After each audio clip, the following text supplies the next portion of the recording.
En esta sección vamos a estudiar la intensidad de bandas, o sea, más bien vamos a estudiar la altura de los picos de absorción. Entonces, el tema de hoy es la intensidad de bandas.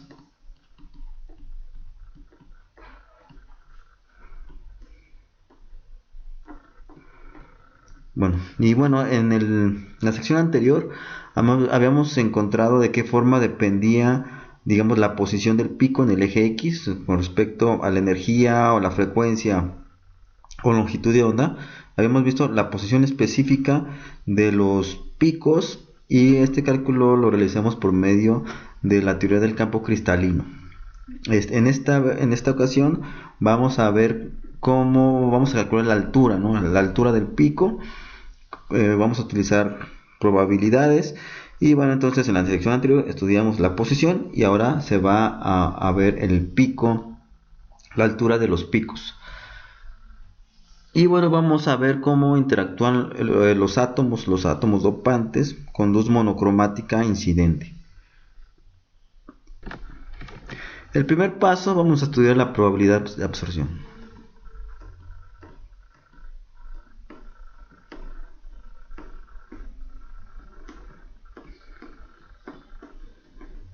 Y bueno, anteriormente ya habíamos calculado esta probabilidad de absorción la vamos a denotar en el libro, la denotan como IF, que es la probabilidad de tener una transición de un nivel de un estado inicial, aquí tenemos el estado inicial a un estado final, el estado final. Entonces va a llegar fotones con esta energía y vamos a ver cómo depende esa probabilidad de absorción. Anteriormente ya habíamos visto que esta probabilidad dependía de resolver esta integral, que esta es como que el valor de expectación, que bueno, de cierta manera es esto. Ya lo habíamos visto antes, y te escribo otra vez lo que significaba, que este término se le llama la matriz de elementos. Este término que está aquí es la matriz de elementos.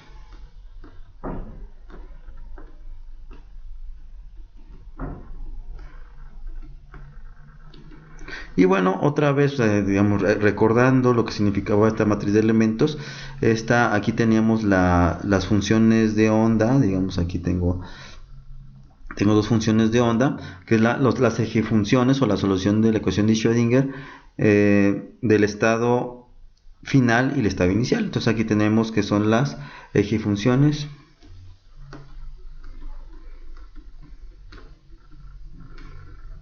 del estado final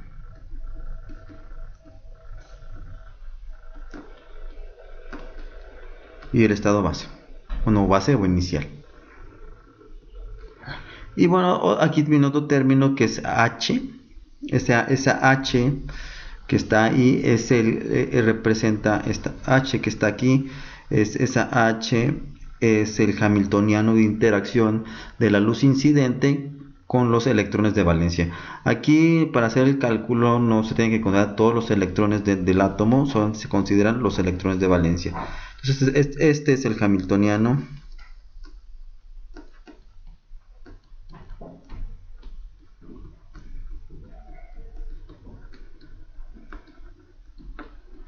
Es el camino de interacción de la luz contra los electrones de valencia o con los electrones de valencia.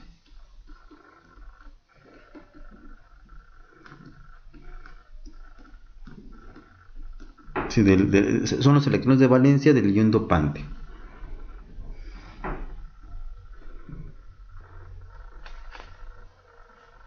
Si nosotros consideramos un campo radiante que afecte a los electrones digamos, de valencia de esta manera, tenemos el hamiltoniano, que va a ser digamos, una energía inicial, y tenemos una variación debido al, digamos, el campo eléctrico oscila con cierta frecuencia en función del tiempo. Y bueno, este problema, introduciendo este hamiltoniano y calculando con no sé, digamos, con las funciones de onda del átomo de hidrógeno, Slovento, que pueden ver la referencia en el libro, en 1986 calculó que esta probabilidad de absorción está dado por la siguiente ecuación. Entonces, la probabilidad de transición del estado inicial a un estado final, que estamos hablando de la absorción, es igual a pi entre 2h barra cuadrada. Y aquí tenemos este hamiltoniano, esta h, que también es una transición que tiene que ver con la transición del estado inicial a estado final. Y bueno, aquí va a depender de una delta de Dirac, o sea, de la posición del pico. Esta delta se puede reemplazar, digamos, es una forma más correcta de reemplazarlo, es con el factor de forma, que ya habíamos visto que era una lorentziana. Y bueno, este término que está aquí se puede calcular con esta operación, que representa otra vez el cálculo de realizar esta operación de hacer una integral de las funciones de onda del estado final con respecto, digamos, a este hamiltoniano digamos, inicial, o interacción de la luz incidente con los electrones de valencia. Y bueno, se tiene que hacer esta integral, y de cierta manera yo puedo calcular este hamiltoniano que está aquí. Y bueno, aquí nomás recalcando que esta notación que está aquí, está en el libro, es una delta Dirac, que les había mencionado que se puede reemplazar con un factor de estructura, que es en sí es el factor que es la lorentziana que habíamos visto anteriormente, pero esta pues básicamente nos representa este término, que es el omega menos omega 0, ¿no? Y bueno, si nosotros consideramos que el problema que es un tipo de interacción de tipo dipolo eléctrico, entonces si consideramos que el hamiltoniano de interacción entre los electrones de valencia con la luz incidente es de tipo dipolar, entonces este hamiltoniano que está aquí lo debemos reemplazar por el momento de dipolo. Vamos a hacer con un producto punto contra el campo eléctrico incidente, donde nosotros sabemos que este AP, tenemos que hacer esta operación, que vamos a hacer la sumatoria alrededor de todos los momentos individuales de los electrones de valencia. Entonces I va a recorrer alrededor de todos los electrones de valencia, y bueno, necesitamos su carga de electrón y la posición individual de todos los electrones de valencia. Entonces aquí, esta que está aquí es la posición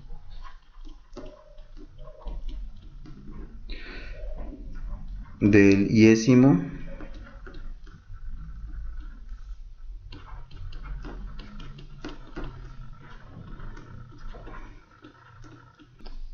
recordando que esta integral la podíamos llamar la matriz de elementos. Otra vez la voy a reescribir, ya la habéis visto anteriormente, que es una mu f, que en sí es un vector que depende de tres componentes. Ahorita les voy a decir por qué. Tenemos que hacer la integral de la eigenfunción del estado final. Obviamente aquí va el hamiltoniano, estamos considerando interacción dipolar. En este caso consideramos un solo electrón de valencia al final. Y bueno, si nosotros sacamos la carga del electrón, nos va a quedar esta integral que está aquí, R. Obviamente aquí esta R es un vector que depende de X, Y y Z. Entonces el resultado, digamos, de hacer esta integral es que esta mu, que es otra vez la matriz de elementos, sea una matriz, o más bien sea una componente de tres cosas, es un vector de tres componentes. Y obviamente también esta, debido a la naturaleza de las eigenfunciones, esta es un vector complejo. Y bueno, ya pues anteriormente se ha hecho el cálculo, ya también lo habíamos hecho. Entonces la probabilidad de absorción está dado por esta siguiente relación, que es la probabilidad de absorción del estado inicial al estado base es igual a pi por 3n epsilon sub 0, la velocidad de la luz, h barra cuadrada, por la intensidad del campo incidente, por la matriz de elementos por la matriz de elementos, y por otra vez una delta de Dirac, que bueno, esta se puede reemplazar por el factor de forma. Nada más recordando que es la intensidad del campo eléctrico, que bueno, la intensidad del campo eléctrico es un medio del índice de refracción de C, de la velocidad de la luz, epsilon sub 0, por el campo, digamos, la magnitud del campo incidente.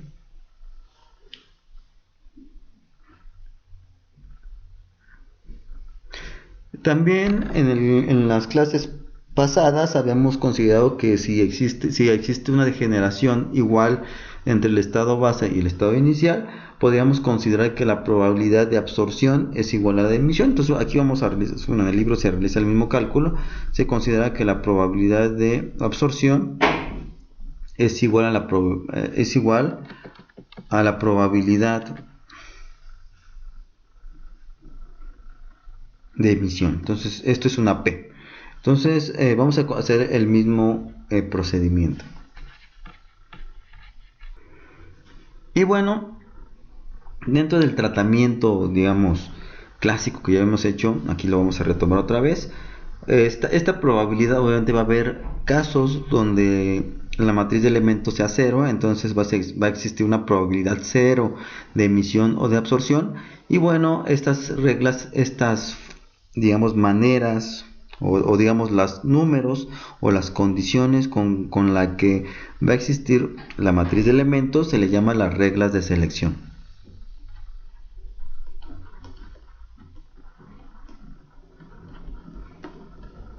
Y bueno, estas reglas de selección van a depender del tipo de polarización de la luz, de si es circular, elíptica, o también va a depender si estamos hablando de interacciones dipolares eléctricas o magnéticas. Entonces aquí básicamente lo que se busca es que la matriz de elementos sea cero, ¿no? Obviamente también hay casos donde la matriz de elementos va a ser cero va a haber casos donde la matriz de elementos va a ser cero para interacciones dipolares eléctricas, pero puede ser probable para interacciones dipolares magnéticas. Para calcular las magnéticas, básicamente lo único que tengo que hacer es reemplazar el hamiltoniano de interacción por el momento dipolar magnético, que aquí tenemos que es AM, el producto punto con B, donde esta AM representa el momento dipolar magnético,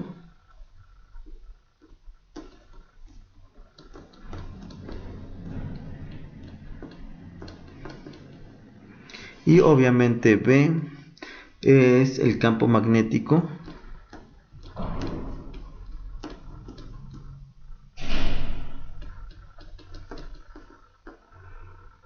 de la radiación incidente.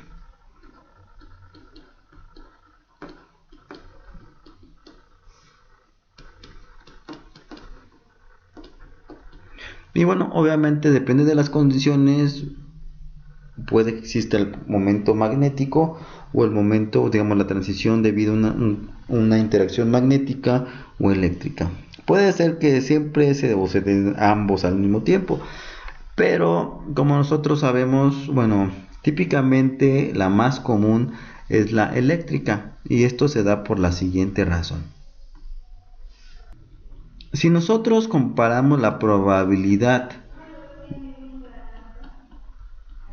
de emisión, podemos decir que es aproximadamente igual al momento, ¿verdad? Al momento eléctrico. Entonces depende del campo eléctrico multiplicado por el momento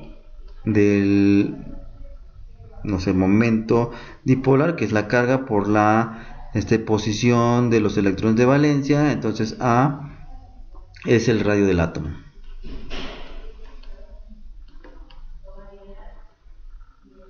Que sería la posición del núcleo hasta los electrones de valencia. Y por otro lado, si comparamos la probabilidad magnética, digamos, de absorción magnética, o de una transición del estado base a un estado final debido a una interacción magnética. Entonces tenemos que es igual al campo magnético, digamos a la intensidad del campo magnético multiplicado por B, que B nos representa el momento magnético o el magnetón de Bohr. Entonces B es el magnetón de Bohr.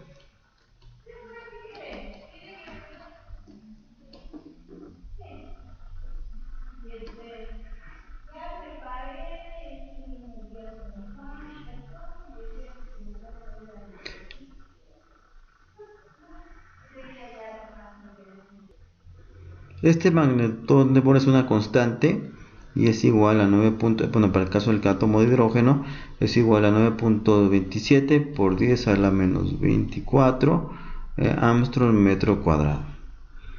Y también hay otra cosa importante que hay que recordar que existe una relación entre estas dos cantidades, intensidad del campo eléctrico y el magnético. Nosotros sabemos que esa intensidad es igual a B por C, ¿no? Entonces existe esta relación, el campo eléctrico es C veces más intenso. Si nosotros consideramos, digamos, una distancia aproximada de del núcleo a los átomos, a los electrones de valencia, vamos a considerar que es igual a 0.5 Armstrong, que es la distancia. Entonces nosotros podemos calcular la razón de probabilidades de la probabilidad de la interacción del campo eléctrico dividido entre la probabilidad de absorción del magnético. Entonces aquí sustituimos estas cantidades, tenemos que esto es B sub 0C multiplicado por EA elevado al cuadrado, y esto se divide por la probabilidad del magnético, que sería B sub 0 por el magnetón de Bohr elevado al cuadrado. Y bueno, si hacemos este cálculo sustituyendo estas cantidades, obviamente se van estos números, y bueno, nos quedan esto, me queda que es C por EA entre el magnetón de Bohr al cuadrado, va a ser igual, esta cantidad va a ser igual a 10 a la 5. Entonces la probabilidad digamos que existan las dos al mismo tiempo, la probabilidad de absorción debido a un campo eléctrico es más grande que la del magnético. Obviamente que en el caso de interacción de la luz incidente siempre tenemos las dos componentes, pero típicamente se considera más el eléctrico, pues porque tiene 5 órdenes de magnitud más grande. Hay casos especiales donde existen solamente las transiciones magnéticas debido a cuando nosotros resolvemos la matriz de elementos introduciendo ya sea el hamiltoniano de momento dipolar eléctrico, hay casos donde se da cero y solamente el sistema magnético, como es el caso del europeo. En el europeo hay ciertas transiciones que no existen eléctricas, aunque bueno, en principio deberían ser más intensas, pero debido a la configuración o debido a la forma de las integrales, desaparece esa interacción de dipolo eléctrico y solamente nos queda el magnético. Entonces, recapitulando las reglas de selección que vimos anteriormente, bueno, le podemos decir que cuando tenemos transiciones entre estados que tienen esta configuración, que bueno, es la 2s más 1, aquí está la L. Entonces estas transiciones van a ser posibles, o más bien la matriz de elementos va a ser diferente de 0 para cuando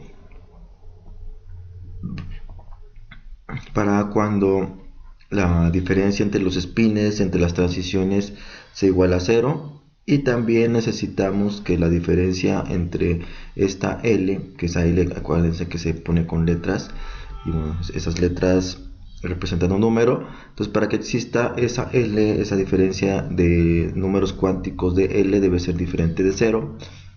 Y bueno, esta es digamos la primera regla de selección, que esta ya abarca muchas reglas. También la otra es cuando tenemos transiciones de estados energéticos con esta configuración. Aquí le agregamos el J.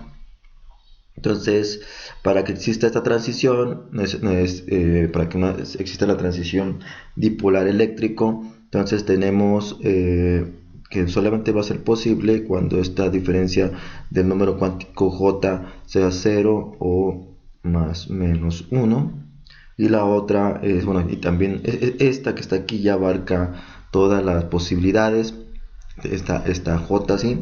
Pero hay otra restricción, que tampoco puede haber unas transiciones cuando de un nivel que tenga un número cuántico J, un estado base, por ejemplo, que tenga un J igual a 0, y que pase una transición de otra J igual a 0, ¿no? Entonces esta configuración que está aquí no es válida. Entonces básicamente se debe cumplir esta, que sea 0. En caso de que las J sean 0, obviamente daría 0, pero no cumple con las reglas de selección.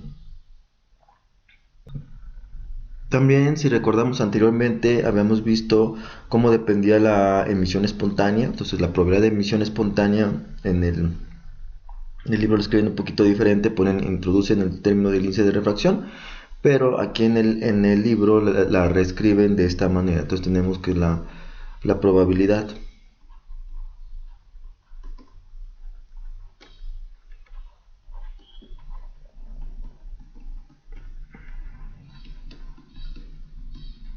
entonces esta probabilidad de emisión espontánea, bueno, también anteriormente habíamos visto que no dependía del campo eléctrico, y bueno, también, pero depende de la matriz de elementos. Por eso es tan importante estimarla.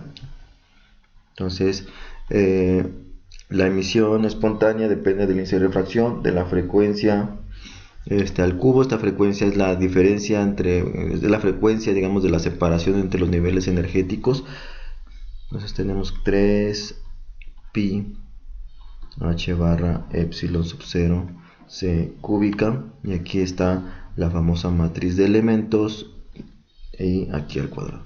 Es interesante notar que esta digamos frecuencia depende del cubo. Entonces quiere decir que, bueno, si tengo niveles energéticos, digamos un sistema como de este tipo, digamos aquí está la energía, y por ende también está la frecuencia. Entonces digamos esta tasa de emisión de fotones por emisión espontánea, si yo la comparo con esta, entre más separación exista entre estados energéticos, digamos de la transición, digamos yo voy a medir la distancia de aquí para acá, que es la frecuencia de separación entre niveles, o sea, esta frecuencia 0. Entonces esta frecuencia es más grande que esta, y por ende, digamos, esta que está aquí, digamos 2, va a ser más grande que esta tasa de emisión de fotones por emisión espontánea.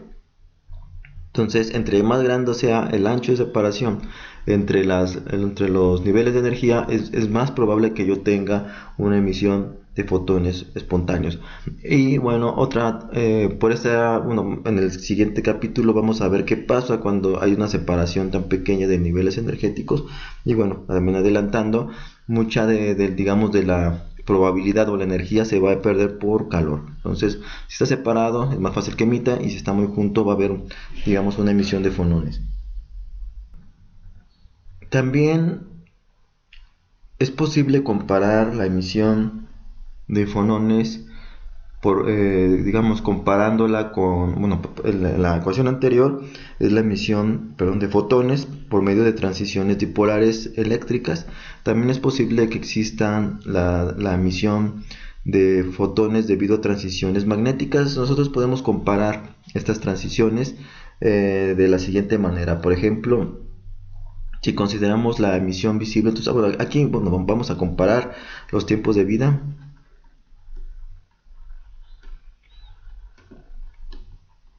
para transiciones magnéticas y eléctricas.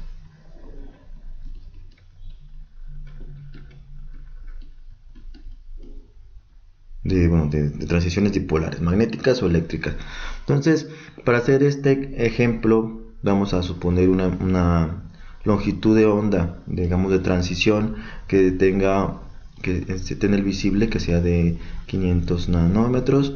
Obviamente esta la tenemos que transformar a una frecuencia. Entonces si hago la conversión es 3.8 por 10 a la 15 segundos a la menos 1. Vamos a considerar, digamos, un material estándar o, digamos, un índice de refracción común, que es 1.5, por ejemplo. Vamos a considerar, bueno, dentro del cálculo, digamos, podemos decir, bueno, para hacer el cálculo yo debo retomar la ecuación de la ecuación de cuánto vale la emisión espontánea. Sería aquí n w0 cúbica 3 pi h barra epsilon c cúbica c cúbica, y aquí está la matriz de elementos.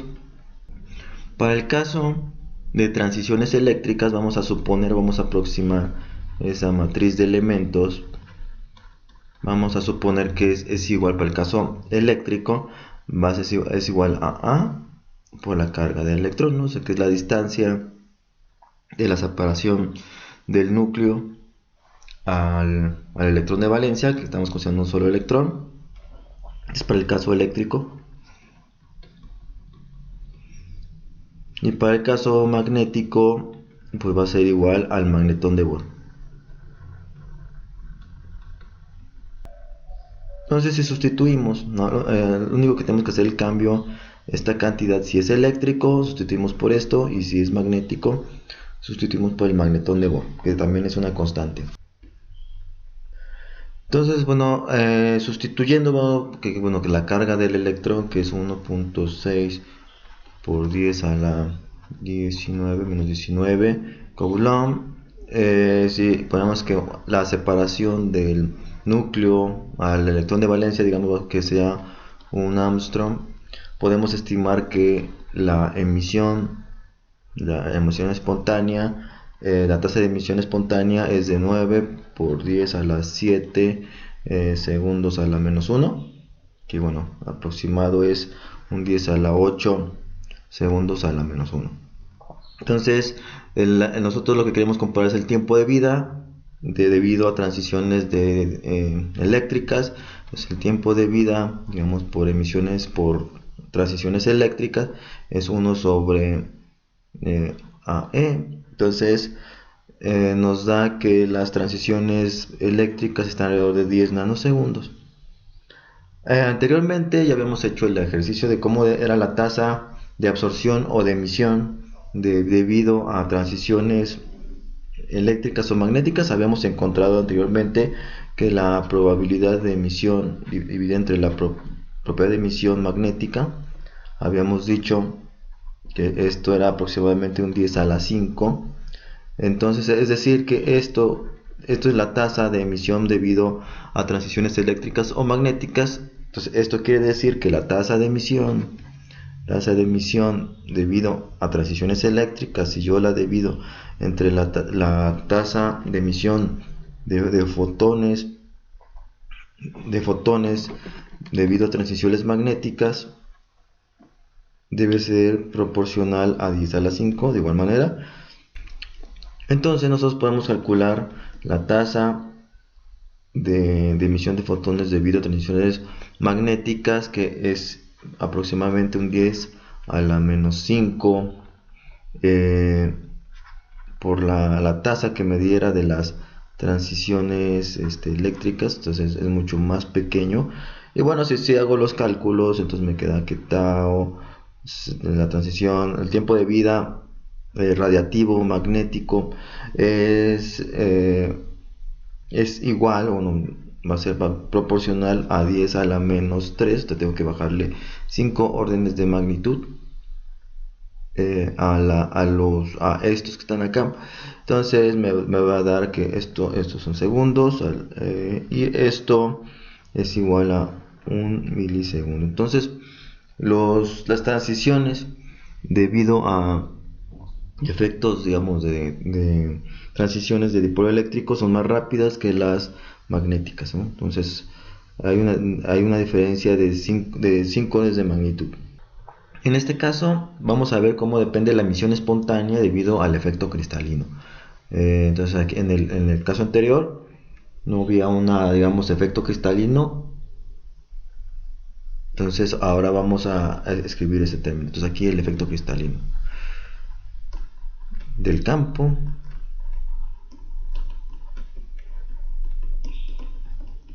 Entonces, básicamente hay que modificar la fórmula de emisión espontánea introduciendo cómo va a afectar el campo cristalino, o sea, toda la posición de los iones, como estos iones, digamos, debido a su configuración, van a generar un campo eléctrico que de cierta manera van a afectar a los electrones de valencia, que en la ecuación anterior no se había considerado, digamos, cómo ese campo eléctrico de la posición de los iones, cómo va a afectar a estos iones de valencia del dopaje.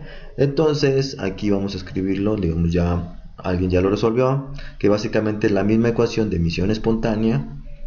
Entonces epsilon sub 0, 4 índice de refracción, omega sub 0 al cubo, entre 3h barra C sub 0 cúbico, que divide al campo eléctrico local entre el campo cristalino, que es la magnitud del campo cristalino es la F sub 0 al cuadrado, y aquí está otra vez la matriz de elementos. ¿Sí? Entonces el campo eléctrico local,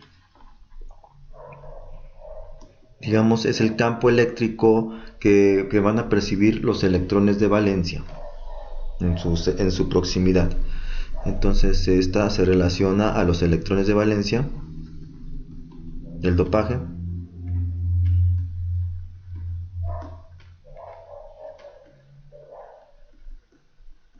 Entonces es como los electrones de valencia sienten el campo cristalino. Que aquí está el campo, este es el campo cristalino.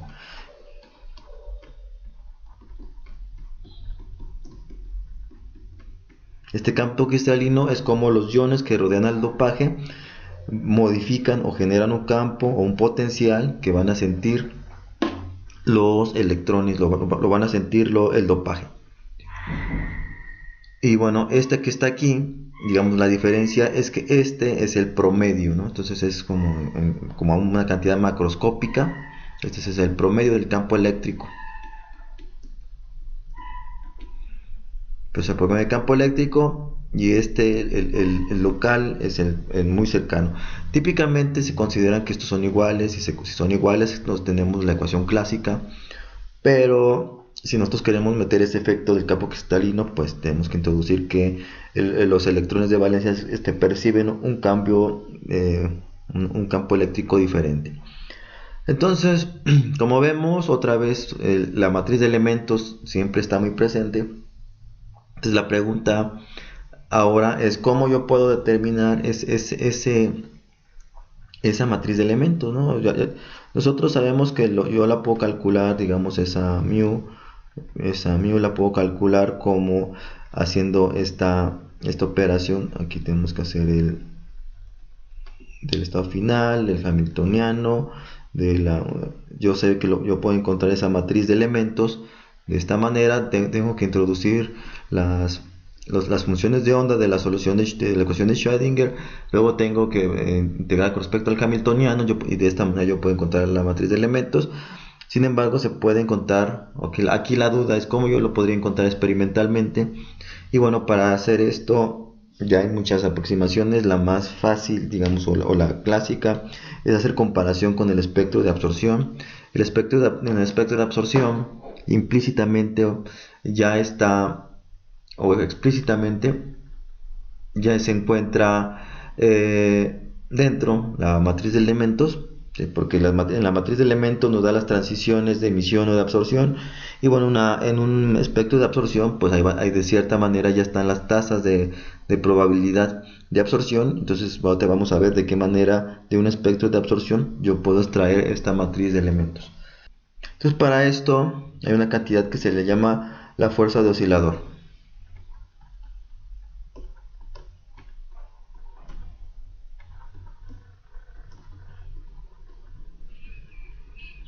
Y bueno, En la fuerza de oscilador, ya dentro de esta fuerza de oscilador, se encuentra dentro ya la matriz de elementos al cuadrado, que es básicamente la que yo necesito, y esta es muy importante porque me va a dar los tiempos de vida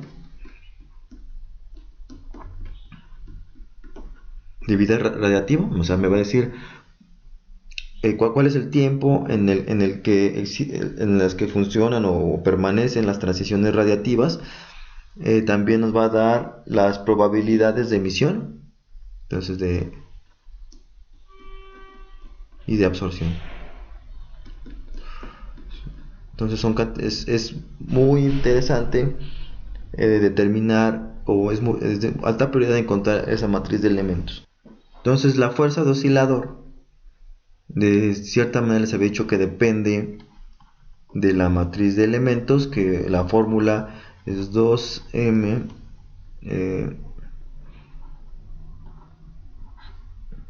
esta es la masa del electrón, es 3h barra la carga de electrón al cubo, multiplicada otra vez, aquí está la matriz de elementos. O sea, de cierta manera, si yo conozco la fuerza oscilador, pues ya conozco la matriz de elementos. Otra vez es como yo calculo otra vez esta fuerza oscilador. Entonces, para esto, si yo redefino lo que es la sección transversal de absorción, entonces aquí te pongo la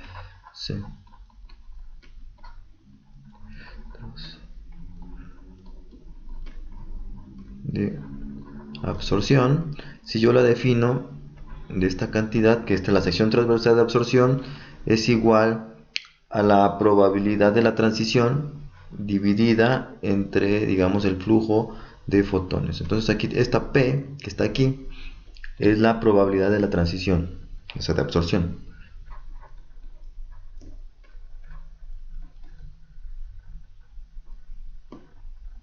La probabilidad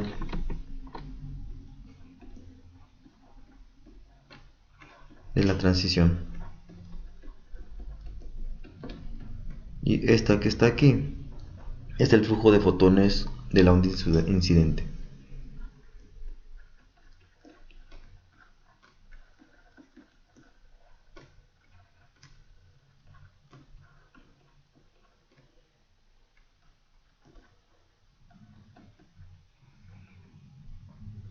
Y bueno, ese flujo yo lo puedo definir como la intensidad total dividido por la energía del fotón, digamos, incidente, ¿no? Entonces es la intensidad total dividido por, digamos, cada fotón individual. Entonces esto me va a dar el número de fotones incidentes. Entonces de esta manera yo puedo definir la sección transversal de absorción. Yo para esto necesito esta probabilidad de transición, esta que está aquí. Ya la habíamos escrito anteriormente en esta charla. Entonces está aquí reescribiéndola. Entonces, por ejemplo, aquí voy a escribir otra vez. Tenemos que esta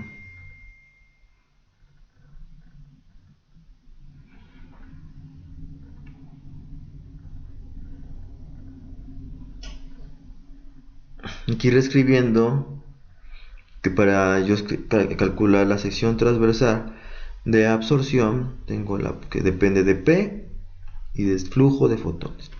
Entonces esta P anteriormente habíamos dicho que es la probabilidad de transición, en este caso va a ser de absorción. Ya habíamos escrito que esto es igual a pi entre 3n epsilon sub 0 c h barra la intensidad, hasta aquí va h barra al cuadrado.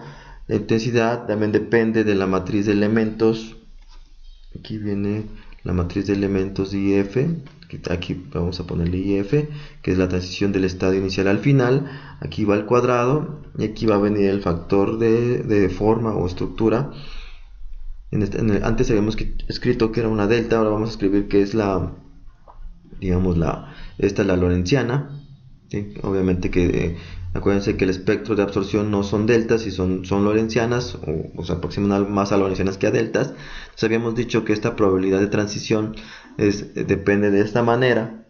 Entonces, si yo sustituyo todos estos términos, los sustituyo acá y también introduzco que, como habíamos dicho, que este flujo de fotones es igual a esta intensidad, que contienen el mismo término, la intensidad dividida entre la energía individual del fotón, de los fotones incidentes. Entonces podemos decir que la sección transversal de absorción depende de pi entre 3n epsilon sub 0 c sub 0 h barra c fue un cuadrado, y va a depender de la matriz de elementos al cuadrado. Ok, entonces de aquí al cuadrado. Y aquí otra vez me faltaría el factor, o sea, la lorentziana, que me voy a dar la forma del espectro de absorción. Por otro lado, también nosotros sabemos que la emisión o la tasa de radiativa es igual a n omega 0 cúbica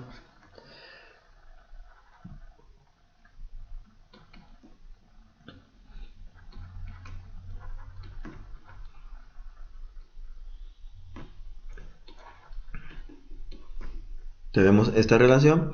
Entonces, de cierta manera yo puedo sustituir o introducir esta tasa radiativa dentro de la sección transversal de absorción.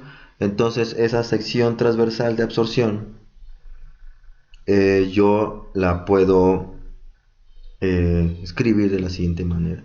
Entonces, esa sección transversal de absorción, que obviamente ya va a depender de la frecuencia, va a ser igual a pi cuadrada pi cuadrada de la velocidad de la luz al cuadrado dividida entre el índice de refracción al cuadrado de la omega sub 0 al cuadrado. Perdón, aquí me faltó escribir una omega, no la encontraba. Esta omega 0, aquí me faltó escribir esa omega 0. Entonces aquí obviamente por eso ya me queda una omega nada más. Entonces me queda y bueno, aquí va el tiempo de vida y la forma, digamos, de la lorentziana. Si se fijan, ya de esta manera yo ya podría, digamos, encontrar algunas cosas. Esta es la sección transversal, aquí viene el factor de forma. Si yo integro, aquí digamos la moraleja, lo que se quiere hacer es integrar con respecto a todo el rango de frecuencias para eliminar digamos, esta función que está aquí adentro, que es la lorentziana. Entonces, si lo integramos alrededor de todas las frecuencias, entonces si yo integro esta sección transversal de absorción, entonces integro todas las frecuencias, se va a ir la lorentziana. Entonces tenemos que, bueno, la lorentziana está normalizada, entonces me queda n cuadrada omega sub 0 al cuadrado por el tiempo de vida. También, si recordamos, en el capítulo 1 del libro de texto habíamos dicho que esta sección transversal de absorción la puedo, digamos, escribir en términos del coeficiente de absorción. Habíamos dicho que el coeficiente de absorción es igual a la concentración nominal de entes absorbentes multiplicada por esta frecuencia, ¿no? Bueno, más bien como función de la frecuencia. Entonces aquí ya viene otro término que es la concentración de entes absorbentes. Entonces, si yo la sustituyo, puedo encontrar una forma equivalente de escribir, digamos, esta cantidad. Será en función del coeficiente de absorción con respecto a la frecuencia, va a ser igual a n multiplicada por pi cuadrado c sub 0 cuadrado entre n cuadrada omega sub 0 al cuadrado por a. Entonces tengo esta cantidad que está aquí y ya se introduce esta concentración de entes absorbentes o la concentración nominal que yo introduje a mi material. A veces, típicamente yo lo sé. Si yo no lo supiera, pues calculando, si conozco el tiempo de vida, tengo el coeficiente de absorción, yo puedo calcular la concentración nominal de entes que generan un pico de absorción determinado. obviamente aquí viene el tiempo de vida. Si yo quiero introducir o saber o quiero, digamos, hacer un cálculo más fino, yo debo reemplazar este tiempo de vida o más bien esa tasa de fotones, eh, digamos, fotones por emisión espontánea. Yo lo puedo cambiar por la que les había comentado, que es también la tasa de emisión de fotones espontáneos, pero introduciendo el efecto del campo cristalino. Habíamos dicho que esa ecuación la podemos escribir como 4pi epsilon sub 0 sobre 2 omega 0 al cubo. Entonces, por la carga al cuadrado sobre mc sub 0 al cubo. Y obviamente aquí ya venía el campo eléctrico local. Entonces el campo eléctrico local entre el campo eléctrico promedio que genera el campo cristalino. Aquí lo voy a multiplicar por la fuerza de oscilador, que bueno, esa fuerza de oscilador, aquí venía, no sé si se acuerdan, venía, aquí es un cuadrado, perdón, aquí esta fuerza de oscilador que está aquí, hice el reemplazo aquí venía el tiempo, perdón, la matriz de elementos, y bueno, esta cantidad se modificó para meter esta fuerza de oscilador, ¿no? Pero si meto la definición de fuerza de oscilador, tengo la relación que les había dado anteriormente de esta tasa de emisión de fotones, pero tomando en cuenta el campo cristalino. Entonces, aquí tengo el efecto del campo cristalino. Hay personas que ya han hecho el cálculo. Fox en el libro pueden ver la referencia, pero Fox hizo el cálculo. Bueno, pueden ver la referencia así, que está en el 2001. Hizo el cálculo de cuánto debería valer esto para la configuración octaedral que ya habíamos visto o hemos visto durante este libro, que es esta configuración. Es un octaedral. Y bueno, para este caso, esta cantidad es un valor constante. Tenemos que está el campo eléctrico local, hicieron el cálculo y estimaron que depende del índice de refracción al cuadrado más 2 dividido entre 3. Para esta configuración octaedral, obviamente depende de la fase cristalina, va a ser la aproximación de este campo eléctrico local. Entonces, ya digamos, tomando este tipo de configuración, yo puedo escribir la fórmula bueno, entonces, tomando esa aproximación, entonces está la fórmula espero que se llame macula, bueno, pero lo voy a escribir. Esta es la fórmula bueno, yo le voy a decir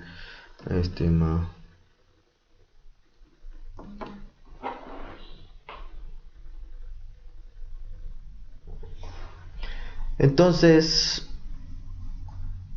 si yo sustituyo lo que vale el campo eléctrico local entre el campo eléctrico, si pongo el valor numérico de todas las constantes que están ahí, entonces me queda simplemente esta relación, que es la concentración de entes absorbentes en un centímetro cúbico.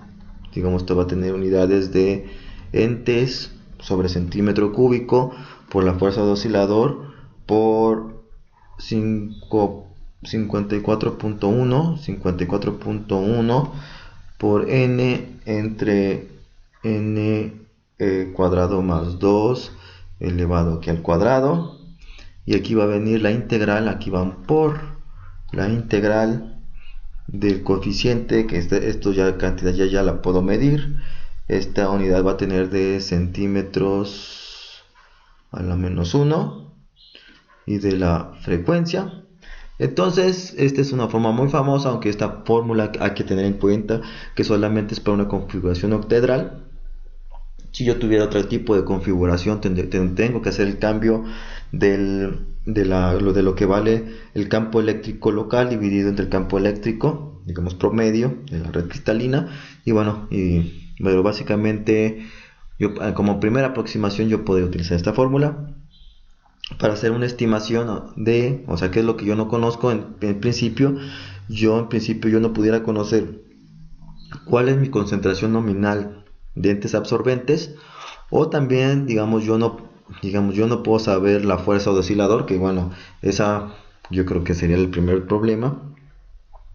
No saber cuánto vale esa fuerza de oscilador experimentalmente, pero si yo conozco mi concentración nominal, yo puedo calcular la fuerza de oscilador y por ende yo puedo calcular la matriz de elementos, ¿no? Entonces, si yo conozco esta fuerza de oscilador, automáticamente yo puedo calcular el cuadrado de la matriz de elementos, y con esto yo puedo estimar el tiempo de vida y la tasa de absorción y la tasa de emisión.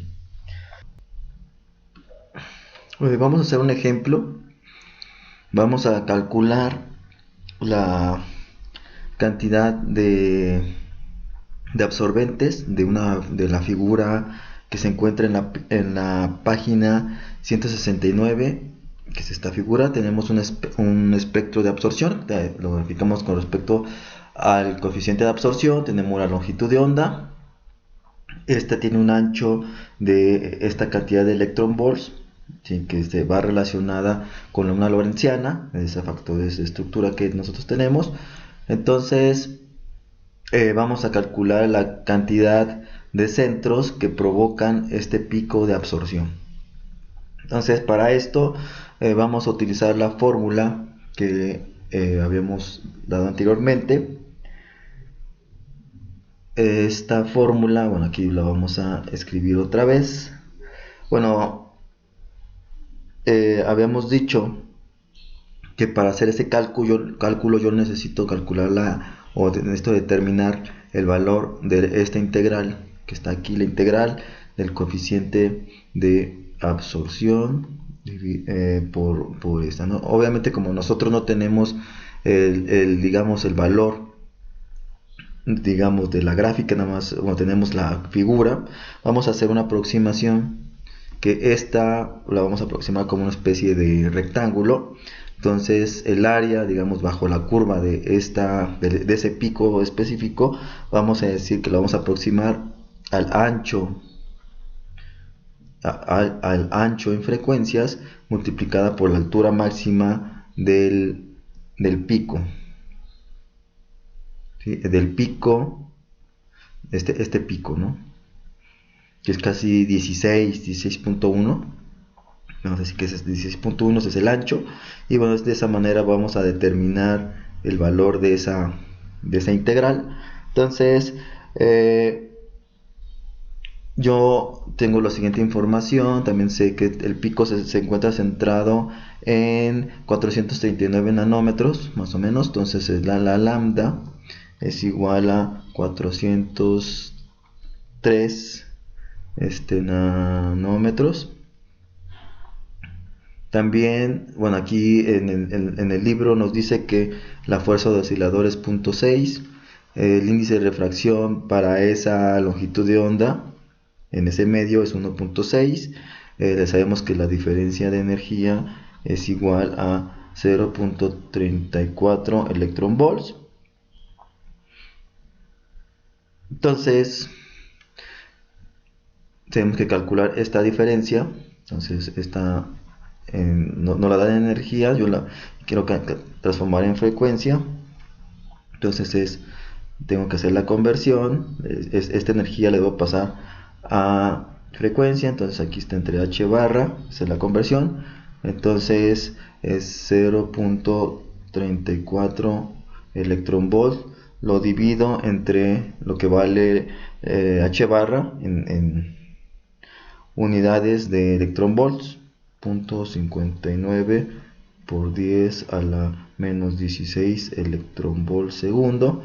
Entonces esto ya me da 5.5 por 10 a la 14 Hz o segundos a la menos 1. Esta área, digamos, bajo la curva, si yo sustituyo el valor del pico máximo del espectro y lo pongo por su ancho, me da aproximadamente 16 0.1 centímetros a la menos 1. Entonces, si yo ya la sustituyo en este valor de que es N, la concentración de entes absorbentes que provocan ese pico, va a ser igual a 54.1. Vamos a suponer que tiene una configuración octahedral. Entonces aquí sería el índice de refracción entre n cuadrado más 2 elevado al cuadrado multiplicado por esta área. Entonces aquí sería la altura máxima multiplicado por la base dividido entre la fuerza de oscilador. Entonces este resultado que está aquí ya va a ser igual a 5.75 por 10 a la 16 sobre centímetro cúbico. Entonces va a haber esta cantidad en un centímetro cúbico de ese material, de este material que está aquí.